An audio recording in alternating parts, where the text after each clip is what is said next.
Halo, shalom teman-teman. Ini video ketiga di channel YouTube-nya Jose Rahman. Thank you buat teman-teman yang selalu setia untuk pantengin channel YouTube ini. Dan kalau teman-teman selalu terberkati oleh channel YouTube ini, like, subscribe, dan share ke teman-teman yang lain karena banyak orang anak muda yang butuh kebenaran firman Tuhan.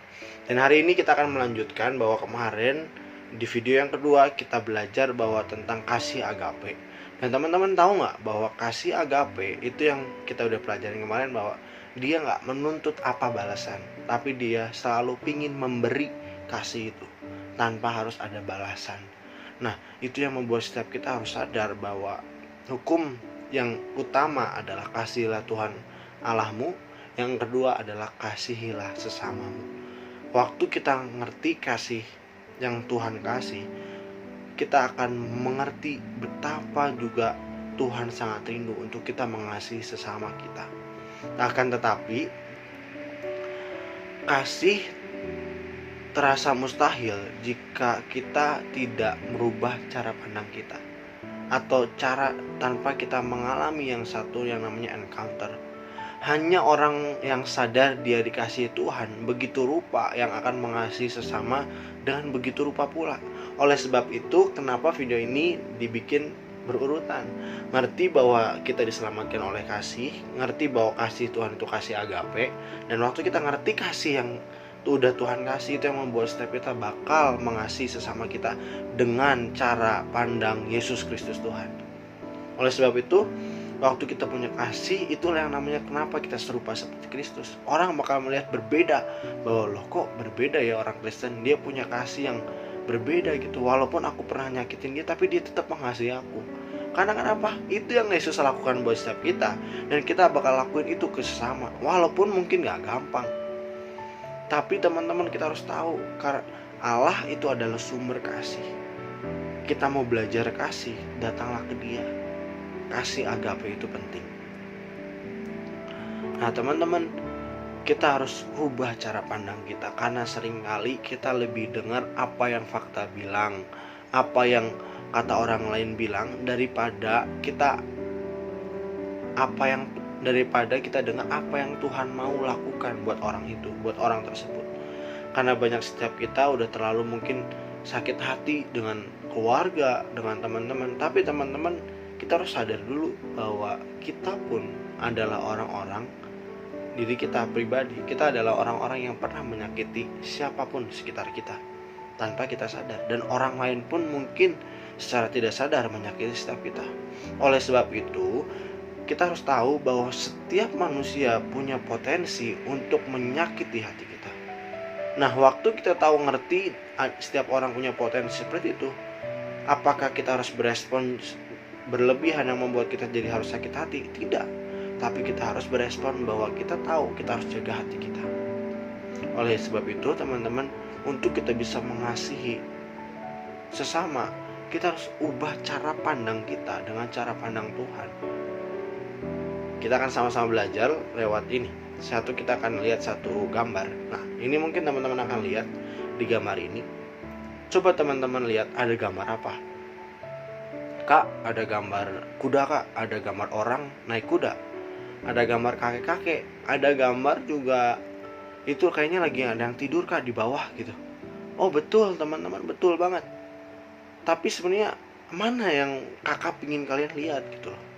Jadi sama dengan gambar ini, kakak mau kasih contoh bahwa mungkin dari teman-teman ada yang bilang, kak itu kuda, kak itu ada kakek-kakek. Enggak kak, itu gambar yang orang lagi tidur. Teman-teman, semuanya benar. Tapi mana yang sebenarnya Tuhan atau kakak pribadi pingin kasih tahu ke yang kalian, mana yang harus difokusin? Sama dengan Tuhan, sama dengan cara pandang Tuhan juga seperti itu. Mungkin kata orang itu ini, iya benar sih, benar, nggak salah kalian menilai orang itu. Orang itu mungkin pernah nyakitin kita, orang itu mungkin sifatnya seperti itu, betul. Tapi apakah itu yang Tuhan pingin lihat dari hidup orang itu untuk kita lihat gitu?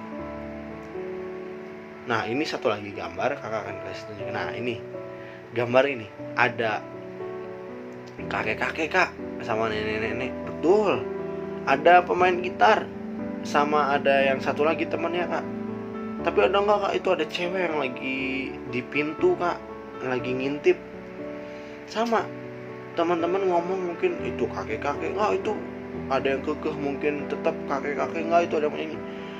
Teman-teman, semua benar, tapi mana sih yang Tuhan ingin lihat? Atau setidaknya dalam kehidupan ini mungkin secara fakta benar, orang-orang mungkin ngomongin teman kalian, ngomongin teman-teman sekitar kita, dia jangan dengan teman, orangnya seperti ini, sebenarnya mungkin benar. Tapi apakah itu yang Tuhan mau kita lihat dalam hidup teman kita yang pernah nyakitin kita, atau siapapun lah orang yang mungkin kita nggak suka? Apakah itu yang ingin Tuhan buat setiap kita ngelihat orang itu? Sepertinya tidak. Karena Tuhan sangat rindu untuk pakai setiap kita untuk menyelamatkan jiwa-jiwa, menyelamatkan siapapun itu yang mau nyakitin kita, yang mau belum pernah nyakitin kita, yang kita nggak kenal sekalipun, bahkan yang kenal sekalipun, bahkan keluarga kita yang terdekat yang pernah nyakitin kita, yang mungkin punya kecenderungan sangat pernah menyakiti setiap kita. Tuhan pun Tuhan ingin pakai setiap kita untuk menyelamatkan mereka. Tapi kalau cara pandang kita selalu pakai cara pandang manusia, itu yang membuat setiap kita susah untuk mengasihi sesama kita. Oleh sebab itu, step pertama bahwa kita harus ngalamin kasih Tuhan. Waktu kita ngerti kita udah dikasih Tuhan begitu rupa, itu yang membuat kita sadar bahwa kita pun dikasih sebegitu rupa. Kenapa kita gak mengasihi sesama juga dengan begitu rupa? Apa dasarnya? Karena Tuhan udah nyelamatin kita. Apakah kita mau selamat sendiri? Kan enggak. Itu yang membuat kita sadar. Teman-teman hari ini sadar, coba pikir, siapa yang kalian gak suka hari-hari ini, atau kalian gak suka di pertemanan kalian, atau di keluarga kalian. Kalian gak betah mungkin sama orang tua kalian. Teman-teman, bukan itu yang Tuhan mau lihat. Tuhan mau kasih tahu sama kita, ada sesuatu yang ajaib, bahwa Tuhan pingin pakai setiap kita untuk selamatkan jiwa-jiwa yang terhilang, untuk selamatkan mereka. Jadi apa? Jadi anak Tuhan. Masa benar sih Kak? Kita akan lihat satu kisah yang cukup luar biasa di Kisah Para Rasul 9 gitu ya. Ini tentang kisah Saulus, teman-teman. Saulus ini adalah orang yang pernah ngebantai orang-orang percaya, yang dia punya surat kuasa dan dia nggak suka banget sama anak-anak Tuhan. Tapi di perjalanan dia mengalami perjumpaan dengan Tuhan melalui suatu cahaya yang membuat dia buta. Dan waktu itu Tuhan menyuruh ada satu murid Tuhan, dan kita akan sama-sama baca ini. Kisah Para Rasul 9 ayat 8 10 sampai 12. Di Damsyik ada seorang murid Tuhan bernama Ananias. Firman Tuhan kepadanya, ini namanya Ananias, kepadanya suatu penglihatan. Ananias, Ananias, jawabnya, ini aku Tuhan. Firman Tuhan berkata, mari pergi ke jalan yang bernama Jalan Lurus, dan carilah di rumah Yudas seorang dari Tarsus yang bernama Saulus. Ia sekarang berdoa, dan dalam suatu penglihatan ia melihat bahwa seorang bernama Ananias masuk ke dalam dan menumpangkan tangan ke atasnya supaya ia dapat melihat lagi. Jadi teman-teman, ada satu orang murid Tuhan namanya Ananias yang dia disuruh Tuhan buat datang ke Saulus. Padahal kita lihat responnya Ananias seperti apa. Jawab Ananias, Tuhan, dari banyak orang telah kudengar tentang orang itu. Tentang siapa? Tentang Saulus. Betapa banyak kejahatan yang dilakukan terhadap orang-orang kudusmu di Yerusalem. Dan ia datang kemari dengan kuasa penuh dari imam-imam kepala untuk menangkap semua orang yang memanggil namamu, untuk menangkap orang-orang percaya. Jadi Ananias pun berkata sama, mungkin kayak kita. Mungkin dari setiap kita ada impresi bahwa kita harus selamatin dia, tapi kita ngerasa Tuhan aku udah dengar dari teman aku, dia orangnya gak benar, dia orangnya seperti ini. Ananias pun waktu disuruh Tuhan, dia bilang itu, Tuhan, dari banyak orang telah ku dengar tentang orang itu, tentang Saulus. Dia ini mau menangkap anak-anak Tuhan. Bahkan mungkin waktu itu yang mau ditangkap adalah Ananias salah satunya. Tapi Tuhan malah suruh Ananias buat ketemu sama dia. Nah, kalau teman-teman jadi Ananias, mungkin sama gak? Kalau saya pribadi, saya sama mungkin. Saya bakal bilang sama Tuhan, Orang dari banyak ku dengar dia ngelakuin seperti ini. Nah, kita akan sama-sama lanjutin lagi. Tetapi firman Tuhan kepadanya, pergilah, sebab orang ini adalah alat pilihan bagiku untuk memberitakan namaku kepada bangsa-bangsa lain, serta raja-raja dan orang-orang Israel. Aku sendiri akan menunjukkan kepadanya betapa banyak penderitaan yang ia harus tanggung oleh karena namaku. Tapi tetap Tuhan bilang, pergilah sebab orang ini adalah alat pilihan bagiku. Hah? Gitu ya. Mungkin waktu itu Ananias pun bengong. Masa dia bakal jadi alat orang dia yang banyak bakal nangkepin anak Tuhan. Tapi inilah teman-teman, di sini Ananias merubah cara pandangnya dia pakai cara pandang Tuhan. Tuhan bicara seperti itu, dia melakukan. Ayat selanjutnya dibilang, lalu pergilah Ananias ke situ dan masuk ke rumah itu. Jadi dia melakukan apa yang kata Tuhan. Ia menumpangkan tangannya ke atas Saulus. Bukan menumpangkan kaki ya teman-teman, menumpangkan tangannya ke atas Saulus.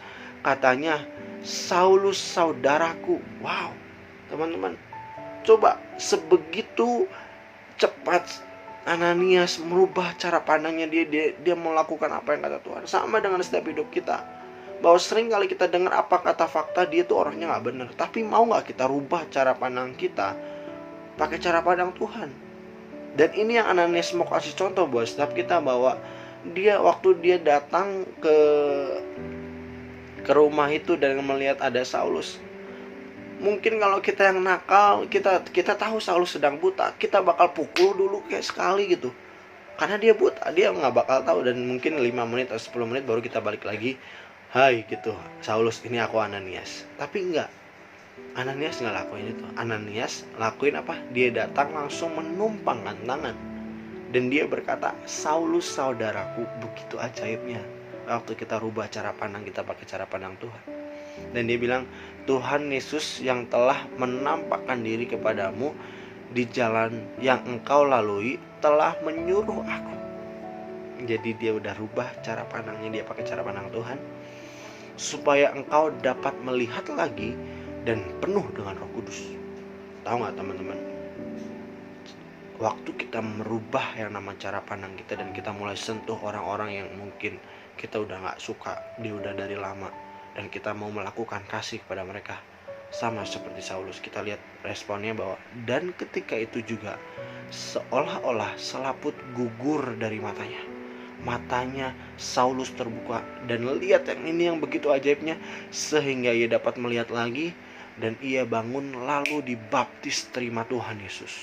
Wow, teman-teman, sama dengan setiap kita seperti Ananias. Tuhan mau pakai kita seperti Ananias. Mungkin kita pun cara pandang kita masih sering pakai cara pandang manusia. Tapi mau gak belajar? Hari ini lewat video ini saya mau sampaikan, kita sama-sama belajar. Saya pun pribadi belajar. Mau gak ubah cara pandang kita pakai cara pandang Tuhan? Dan waktu kita menyatakan kasih Tuhan, karena kita udah dikasih Tuhan lebih dulu yang pasti, kita udah ngalamin kasih Tuhan, makanya kita mau mengasihi sesama kita. Dan waktu kita menyentuh setiap mereka dengan kasih Tuhan, mereka mengalami pertobatan. Teman-teman, mungkin teman-teman ngalamin keributan dalam keluarga, keributan dalam persahabatan. Pakai cara ini. Stop tentang aku, stop tentang cara pandang kita, tapi kita pakai cara pandang Tuhan. Belajar tetap mengasihi, belajar untuk menghampiri dengan kasih. Hai saudaraku, musuh, semua musuh, gak ada musuh lagi, kau semua saudaraku. Dan waktu teman-teman melakukan itu, percayalah apa yang firman Tuhan katakan dan apa yang firman Tuhan udah kasih teladan buat kita, bahwa mereka pun akan mengalami pertobatan. Lewat siapa? Lewat kita. Kita dipakai jadi alat-alat Tuhan. Memang Tuhan yang mempertobatkan, tapi kita jadi alatnya. Dan Tuhan sangat rindu jadiin kita alat-alatnya. Mari teman-teman jadi pelaku-pelaku firman, punya kasih, ubah cara pandang kita dengan cara pandang Tuhan, dan banyak orang akan kita selamatkan. Kita akan jadi alat Tuhan dan nama Tuhan dipermuliakan. Haleluya. Tuhan Yesus memberkati.